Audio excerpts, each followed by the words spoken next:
मराठवाड्यात अवकाळीचा धुमाकूळ पाहायला मिळतोय। वीज पडल्यानं तिघांचा मृत्यू झालाय, जनावरही दगावली आहेत। फळबागा कोलमडल्याचं चित्र आहे। मराठवाड्यात वादळ वारे, गारपीट आणि अवकाळी पाऊस बरसलाय।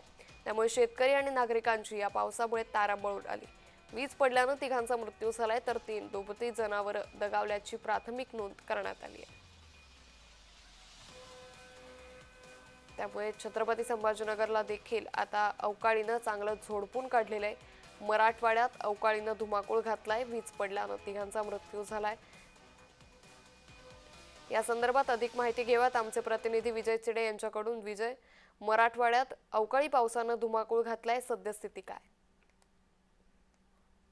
पाहिलं तर मराठवाड्यामध्ये अवकाळी पावसाने हजेरी लावली, यामध्ये गारपीट देखील झालेली आहे।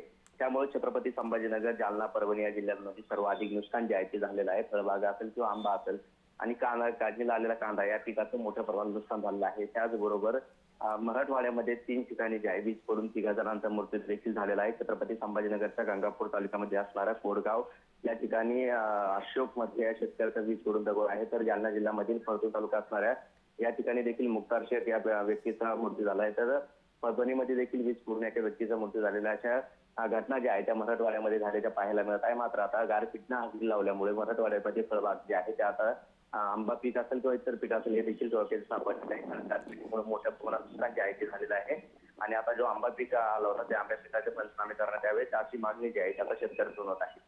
निश्चित विजय, तुम्ही असे जोडलेले राहा। आणखी एका बातमी संदर्भात तुमच्याकडून तपशील हवा आहे।